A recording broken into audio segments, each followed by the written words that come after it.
মুজরিমুন, তবে মনে রাখিস তুই কিন্তু পাপী।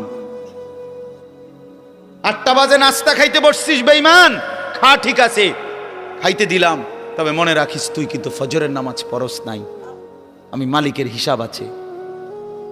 রাত 10টা বাজে নাফরমান খাইতে বসলা, আল্লাহ বলে ডাক নাফরমান খা, দুনিয়া আমি সবাইরে খাইতে দেই, কিন্তু মনে রাখিস তুই কিন্তু এশার নামাজ পড়ো নাই। ঘর করছো, বিল্ডিং করছো, ফার্নিচার বানাইছো, ঠিক আছে, ঘুমাও, থাকতে দিলাম, মনে রাখো বেঈমান, আমি জানি এগুলো সুদের টাকা, কিস্তির টাকা, এগুলা ওজনে কম দিয়া সিটারি কইরা বাটপারি কইরা হারাম রোজগার করা টাকা, খাও, ঠিক আছে, খাও, তুমি অসুবিধা নেই। ওয়াদারনি ওয়াল মুকাদ্দিবিনা উলিন নি'মাতি ওয়া মাহিলহুম কালিলা। রব্বুল আলামিন বলে, পৃথিবীবাসী সমস্ত মিথ্যাবাদী নাফরমান বেঈমানকে কিছুটা সময়ের জন্য দুনিয়া ভোগ করবার সুযোগ দাও। ইন্না লাদাইনা আনকালাও ওয়া জাহিমা, আল্লাহ বলে কিন্তু আমি রব্বুল আলামিন এই নাফরমান বেঈমানদের জন্য জাহান্নামের আগুনের শিকল আর জাহান্নামের আগুন রেডি করে রেখেছি। আইসো, কবরে আইসো বান্দা, প্রথম রাতেই আমি দেখাবো আমি মাওলার শাস্তি কতটা ভয়ানক। ওয়া আন্না আযাবি হুয়াল আযাবুল আলীম,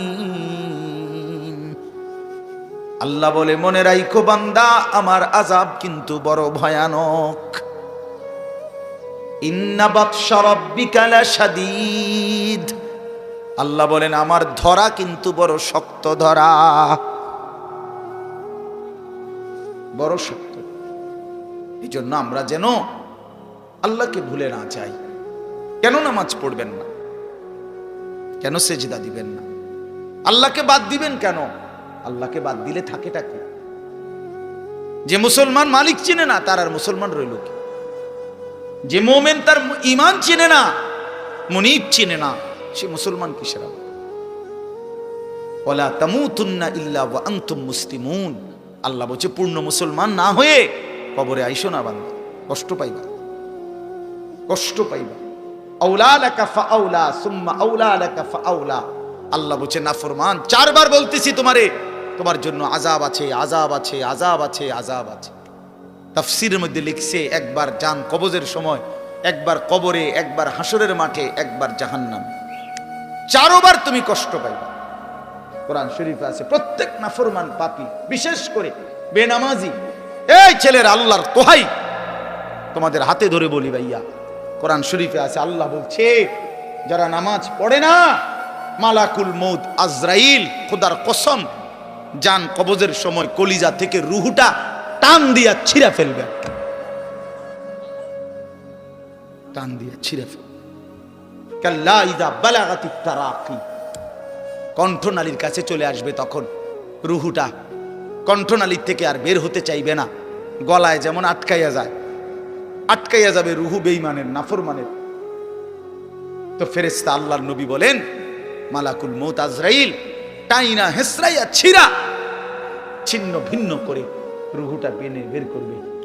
কেন এমন করলো? এমন নির্মম মৃত্যু হলো কেন? এমন ভয়ানক মর্মান্তিক মৃত্যু কেন হলো? কোরআন শরীফ আল্লাহ সরাসরি বলছে, ফালা সাদ্দাকা ওয়ালা সাল্লা, কারণ হলো সে আমি আল্লাহকে বিশ্বাস করে নাই, ওয়ালা সাল্লা, এবং কি করে নাই, এবং কি করে নাই, সরাসরি কোরআন আল্লাহ বলছে তোর কলজা ছিড়ালাম, একদম টাইনা ছিঁড়া ফেলমু তোর বেটা। হ্যাঁ, সালাক মনে করছে না, মাতবর, মাতবর পাদ্দুগা খাইয়া টোটো টোটো করে করো, মনে করো মাতবর, হ্যাঁ তাফালিং করো, কেউ তোমারে কিছু বলে না, ছাগল তোমারে কেউ দেখতে পারে না, দেখে না কিছু বলে না। আমারে তো ছোটবেলার থেকেই আমার মা, আমার বাবা, আমার ভাই, আমার আত্মীয় স্বজন আমার আগলাইয়া রাখছে, নজরে নজরে রাখছে। তোমারে কেউ দেখতে পারে না, তোমার উপরে যে খোদার গজব এই জন্য তোমার মা ডাকে না, বাপে ডাকে না, গ্রামের কেউ ডাকে না। এটা তো দুর্ভাগ্য বেটা, যে কিরে আমি একটা মানুষ, আমার কেউ কদ্দুর কিছু বাধা দেয় না। আমি দিন রাত অশ্লীল ছবি দেখতেছি, নর্তকী দেখতেছি, জিনা ব্যভিচারের দৃশ্য দেখতেছি, এক ওয়াক্ত নামাজ পড়ে না, সেজদা দেয় না, চরিত্রের খবর নাই, চেহারার খবর নাই, চুলের সাথে, চেহারার সাথে, পোশাকের সাথে, কিচ্ছুর সাথে মুসলমানের কোনো নমুনা নাই। অথচ তারে কেউ বলে না, তারে ফিরাইবার চেষ্টা করে না। কারণটা কি? তার উপরে যে খোদার গজব পড়ছে। হ্যাঁ বেটা, তোর উপরে যে আল্লাহর লানত পড়ছে। এই জন্য মালিকের নজর থেকে যে সরে যায়, মাখলুকের নজর থেকেও সে সরে যায়। যারে মালিক পছন্দ করে না, তারে আল্লাহর বান্দারা পছন্দ করবে কেন? কেন ভাইয়া? ভেবে দেখেন। আমার মনে আছে, আমি প্রায় বলি, আমার ছোটবেলায় ছাত্র জীবনে আমি একদিনে তিনবার চুল কাটাইছি। আমার বড় ভাই আমারে 3 বার সেলুনে পাঠাইছে। কেন? এই ডিজাইনের চুল তো আমাদের সময় ছিলই না, শুধু সামনে পিছনের চুল একটু 19-20 হয়েছে। বলছে না, হয়েছে না, সমান হয়েছে না, আবার যাও, আবার যাও, আবার যাও। জীবনে আমি একবার শুধু একটা এমব্রয়ডারি পাঞ্জাবি এরকম নকশাওয়ালা একবার গায়ে দিছিলাম জীবনে, একটা পাঞ্জাবি। বড় ভাই ধইরা টাইম না সিরা টুকরা টুকরা করে ফেলাই দিছে।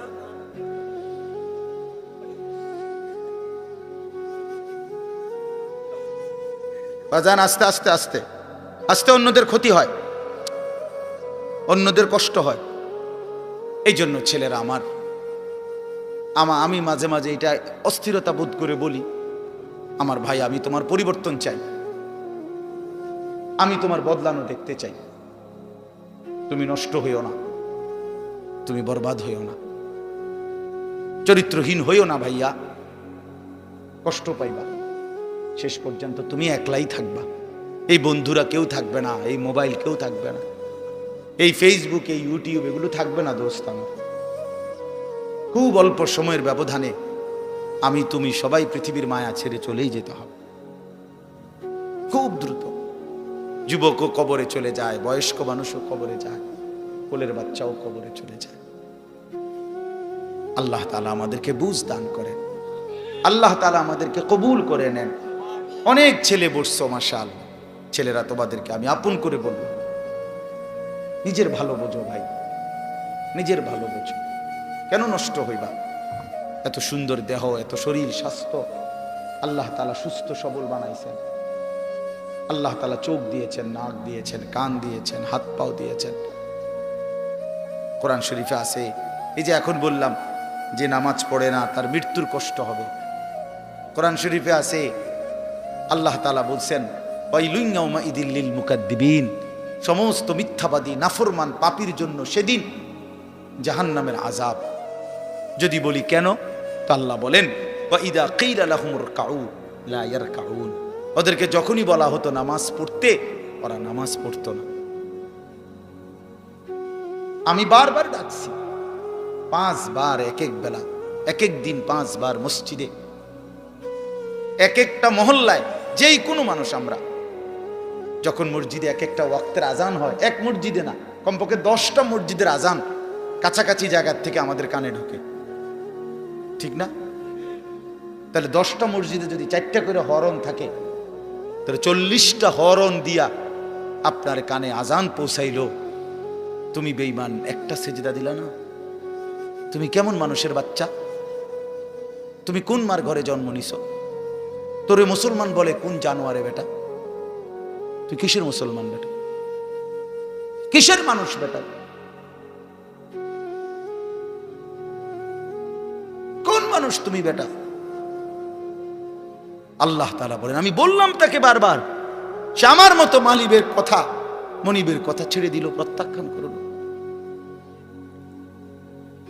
কোরআন শরীফ আছে, জাহান্নামীদেরকে ফেরেশতার ডাক দিয়ে বলবে, মা সালাকাকুম ফি সাকার। আপনি মাওলানাদেরকে জিজ্ঞেস করেন, মা সালাকাকুম ফি সাকার। ফেরেশতারা বলবে, এই বেঈমান, তুই জাহান্নামে আসলি কেন? কিসে তোকে জাহান্নামে নিয়ে আসলো? ক্বালু লাম নাকু মিনাল মুসাল্লিন। নাফরমান বলবে 1 নম্বর কারণ আমি নামাজি ছিলাম না। ক্বালু লাম নাকু মিনাল মুসাল্লিন। জাহান্নামী বলবে বন্ধু আমি নামাজি ছিলাম না, আমি নামাজ পড়তাম না, এজন্য আজ জাহান্নামী। কতভাবে বলছেন আল্লাহ, কতভাবে বলছে। ইয়াউমা ইউকশাফু আন সাকিন ওয়া ইউদআউনা ইলা সুজুদি ফালা ইস্তাতিউন।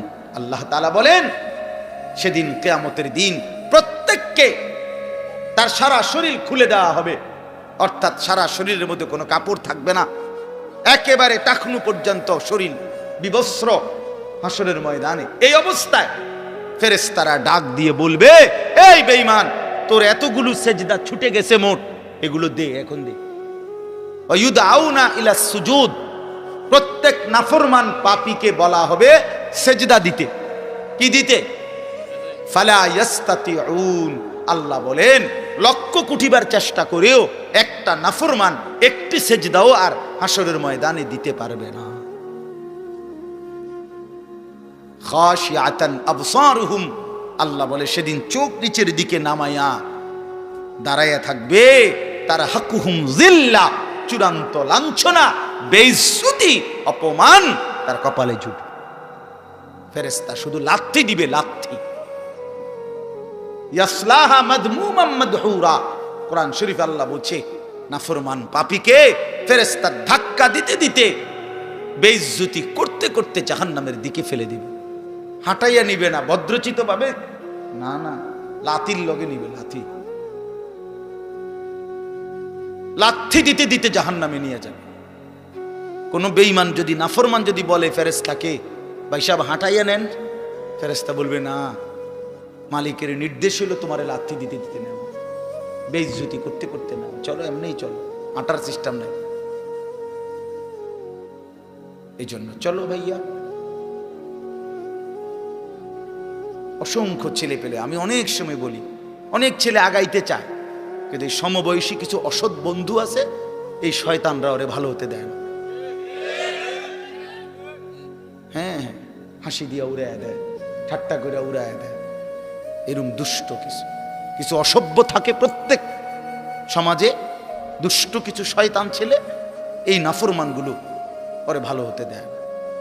অনেক ছেলে অনেক সময় আগাইতে চায়, বদলাইতে চায়, কিন্তু ওই অসতের কারণে পারে। এই জন্য এটা সাংঘাতিক। রাসূলুল্লাহ সাল্লাল্লাহু আলাইহি সাল্লাম বলছেন লা তুসাহিব ইল্লা মুমিনা। ইমানদার ছাড়া কাউকে বন্ধু বানাইও না, জানতেন কাউকে বন্ধু বানাইও না, চরিত্রহীনকে বন্ধু বানাইও না, হয় তোমারে নষ্ট করে দিবে, অন্ধকারে তোমারে চূড়ান্ত ভাবে বরবাদ করে দিবে।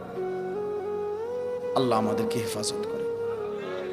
প্রত্যেকটা ছেলে, প্রত্যেকটা বাবা, বয়স্ক লোকজন, আপনাদেরকেও বলি চাচারা, বাবারা, ফিকির করেন 60 বছর বয়সে গুনাহ ছাড়লেন কয়টা, বন্দিগি করলেন কয়টা, ইনসাফের সাথে বলেন। এখনো সুদ খান, এখনো কিস্তি লন, এখনো মিথ্যা বলেন, এখনো কথায় কথায় গালি দেন, এখনো চা দোকানে বসে টেলিভিশন দেখেন, নাচ গান দেখেন, নাটক সিনেমা দেখেন, এখনো বিড়ি সিগারেট খান। আস্তাগফিরুল্লাহ। ফিরবেন কখন? বদলাবেন কখন? চাচা আপনি মরতেন না? আপনি মরবেন না? এই মাঠে কারো জানাজা হয় নাই? মৌলানার বাবার জানাজা এখানে হয়েছিল না? আমরা তো ছিলাম তখন। তাই কত মানুষের জানাজা দেখলাম জীবনে, কত লাশ, কত কবর দাফন করলাম সবাই আমরা।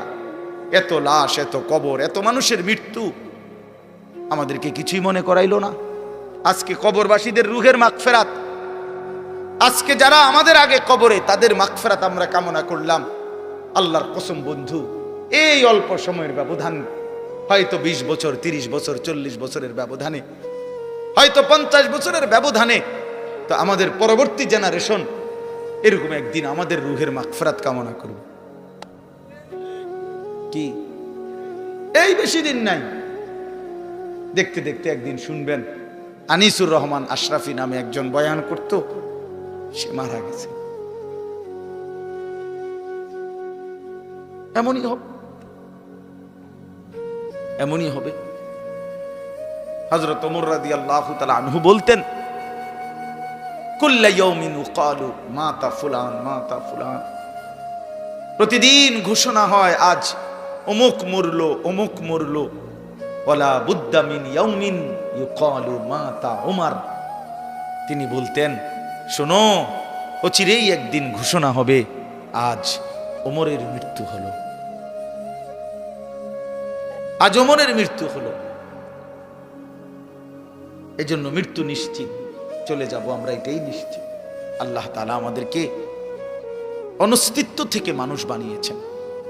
আমরা কিছুই ছিলাম না, আমাদের কোনো নাম ধাম ছিল না, আমাদের কোনো পরিচয় ছিল না, আমাদের ব্যাপারে কারো কাছে কোনো আলোচনা ছিল না। যেদিন আল্লাহ তাআলা দয়া করে আমাদেরকে মায়ের পেট থেকে জীবিত বের করলেন, সেই থেকে পৃথিবীবাসী আমাদেরকে দেখলো, সবাই আমাকে দেখলো, জানলো, চিনলো, কোলে নিল, আদর করলো, চুমা দিল, পৃথিবীতে আমাদের নাম আলোচনা হইল। তার আগে লম্বা সময় আমরা আলোচনাহীন ছিলাম, শুধু আল্লাহই জানতেন, শুধু আল্লাহই জানতেন। প্রত্যেকটা মানুষকে আল্লাহ তাআলা, এই আয়াত আমি যেটা পড়ছি এবার এটাই বলবো, আমি কথাটা শুধু বুঝাই কইতেছি, তাইলে মিলে যাবে, কথা শেষ।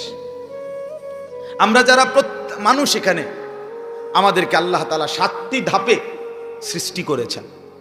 কয়টা স্তরে? 7 ধাপে, 7 স্তরে। প্রথম মাটি, এরপরে বীর্যের ফোঁটা, 3 নম্বরে রক্ত, জমাট রক্ত, ওই যে কলজার মতো যে রক্ত, এই জমাট রক্ত। 4 নম্বরে গোশতের টুকরা। 5 নম্বরে হাড্ডির একটা খাঁচা, কঙ্কাল। 6 নম্বরে ওই হাড়ের উপরে গোশতের আবরণ, এই গোশত দিয়ে সাজায় দেওয়া। 7 নম্বরে রূহ দিয়ে মায়ের পেট থেকে বের করা। কয়টা হইল? মাটি, বীর্যের ফোঁটা, জমাট রক্ত, গোশতের টুকরা, হাড়ের কঙ্কাল, গোশতের আবরণ, রূহ ফুঁকে দিয়ে মানুষ হিসাবে বের করা। ওয়ালাকাদ খালাকনাল ইনসানা মিন সুলালাতিন মিন তিন। এখান থেকে শুরু হয়েছে, আল্লাহ বলছেন 7 ধাপে। এখন শুনেন, এই যে মাটি যেখান থেকে আল্লাহ তাআলা আমাদেরকে সৃষ্টি করেছেন, এই মাটি প্রথমত পৃথিবীর কোথায় ছিল? আমার দেহের মাটি কেউ জানে না। 2 নম্বরে সরাসরি মাটি থেকে বীর্যের ফোঁটা না, মাটি থেকে রব্বুল আলামিন অগণিত খাবার উৎপন্ন করেছেন। সেই খাবারগুলো আমার বাবা বক্ষণ করেছে, সেই খাবার, বক্ষণকৃত খাবার থেকে আমার বাবার শরীরে বীর্যের ফোঁটা তৈরি হয়েছে। বাবা মায়ের মিলনের মাধ্যমে উভয়ের বীর্যের ফোঁটা নির্দিষ্ট রেহেমের মধ্যে একত্রিত হয়েছে। সেখান থেকে ধীরে ধীরে আল্লাহ তাআলা ওই 7টি ধাপে আমাদেরকে মানুষ হিসাবে মায়ের পেট থেকে বের করেছে। তাইলে মাটি হিসাবে কোথায় ছিলাম কেউ জানতো না। খাদ্যের মধ্যে বীর্যের ফোঁটা তৈরি হওয়ার জন্য যে খাদ্য, ফসল, যেই ফল, যেই সবজি, যেই পানি, এ কোথায় ছিল কেউ জানতাম না। এরপরে বাবা মায়ের কোন মিলনে কোন দিন সন্তান এবং শুক্রবিন্দু একত্রিত হলো সেটা আমরা কেউ জানতাম না। এই লম্বা সময়, কত কাল থেকে, কত হাজার বছর থেকে আমাদের মাটি, আমাদের খাদ্যের উপাদান, আমাদের বীর্যের ফোঁটা আল্লাহ তাআলা সেগুলো জমিনের মধ্যে রেখেছেন, আমরা কেউ জানতাম না। আল্লাহ বলেন, আমি কিন্তু প্রথম থেকেই সবটা জানতাম।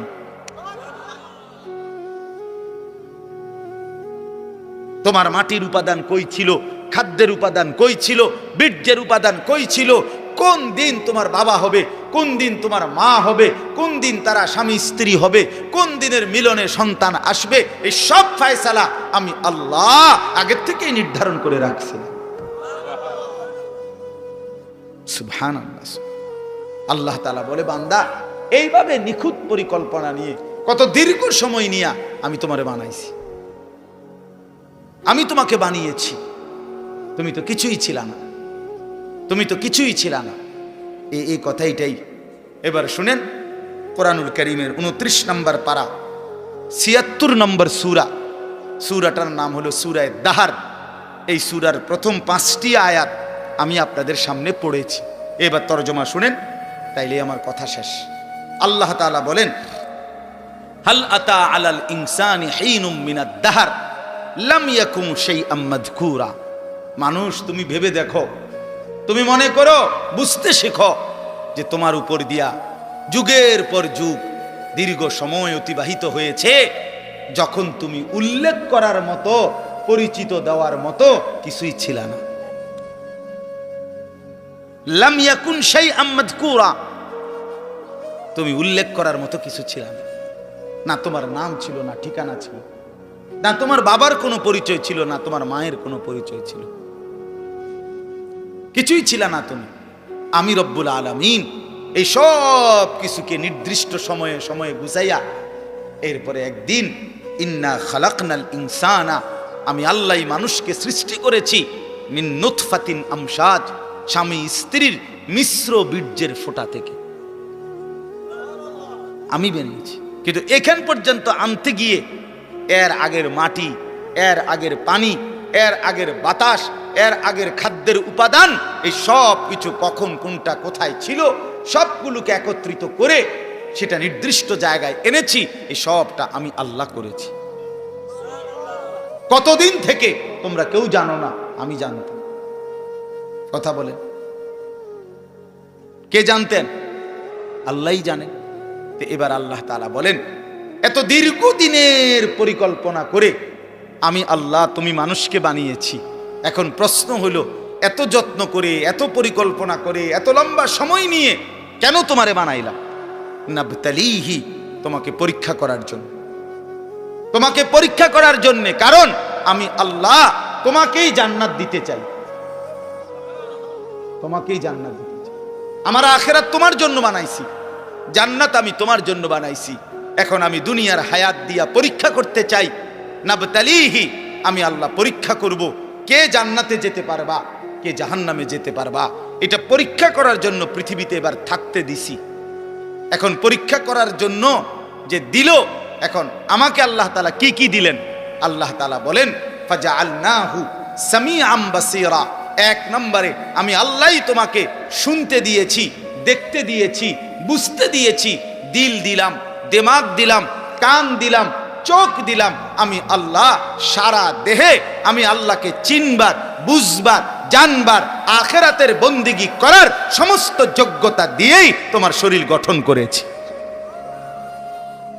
বলে আল্লাহ যদি আমাদেরকে বলতে রুকু দিতে, কিন্তু আমাদের কোমর মনে করেন এরকম বাঁকা হয় না, এখন আল্লাহ বলছে আমি করে রুকু করতাম, তাইলে না এটা জুলুম হইতো? কথা বোঝেন নাই? বলছে আমারে সেজদা দিতে, কিন্তু আমি শুইতামে পারি না, আমার হাঁটুও ভাঙ্গে না, কোমরও বাঁকা হয় না, কনুইও বাঁকা হয় না, তো আমি সেজদা দিব কেমনে? তো এমনটা করছেন আল্লাহ? কথা বলেন না ভাই, এমনটা করছেন আল্লাহ? আল্লাহ তাআলা বলেন, উদাহরণস্বরূপ বলছে, আমি তো কান দিলাম, আমি তো চোখ দিলাম, সারা দেহের যোগ্যতা ফিতরাতাল্লাহিল্লাতী ফাতারান নাসা আলাইহা। আল্লাহ তাআলা বলেন, সৃষ্টিগতভাবে আমি প্রত্যেককে আমি আল্লাহকে মানার যোগ্যতা দিয়েই আমি সৃষ্টি করেছি। এরপরে আল্লাহ বলেন, কথা শেষ, দেখেন আরে 5টা মিনিট। তাহলে এক নাম্বার হলো কি বললেন? একটি লম্বা সময় তোমার কারো কাছে তোমার পরিচিতি ছিল না, আমি শুধু জানতাম আমি আল্লাহ তাআলা ধীরে ধীরে ধাপে ধাপে আমি আল্লাহই তোমাকে এই পৃথিবীতে কি করেছি? সৃষ্টি করেছি, মায়ের পেট থেকে বের করে এনেছি। এক। 2 নাম্বার, আমি কেন তোমার পৃথিবীতে আনলাম? পরীক্ষা করার জন্য। কি করার জন্য বাপ? এরপরে পরীক্ষা করার জন্য, তুমি যেন পরীক্ষা দিতে পারো ঠিক মতো আর জান্নাত পরে পাইতে পারো। এই জন্য তোমার জন্য কি কি ব্যবস্থা করছি জমিনে। 1 নাম্বার, তোমার একটা দেহ দিছি, যেই দেহের মধ্যে বুঝবার, শুনবার, দেখবার, উপলব্ধি করার, ভাববার সমস্ত যোগ্যতা দিছি। 1। 2 নাম্বার, নিজে নিজে বুঝা আর বুঝবা কদ্দুর, নিজে নিজে দেখে আর চিনবা কদ্দুর। এই জন্য ইন্না হাদাইনাহুস সাবিলা, আল্লাহ তাআলা বলেন আমি নিজেই আমার পক্ষ থেকে যুগে যুগে নবীর মাধ্যমে, রাসূলের মাধ্যমে, কিতাবের মাধ্যমে, উলামায়ে কেরামের মাধ্যমে আমি আল্লাহ তোমার জন্য ওই আমি পরীক্ষা করে কোন রাস্তাটা চাই, জান্নাতের সেই রাস্তা আমি নিজেই দেখাইয়া দিছি। আমি পথ বলেও দিয়েছি। এটা ডান, এটা চাই। জান্নাতের সেই রাস্তা আমি নিজেই দেখাইয়া দিছি, আমি পথ বলেও দিয়েছি। এটা ডান, এটা বাম, এটা জায়েজ, এটা না জায়েজ, এটা হালাল, এটা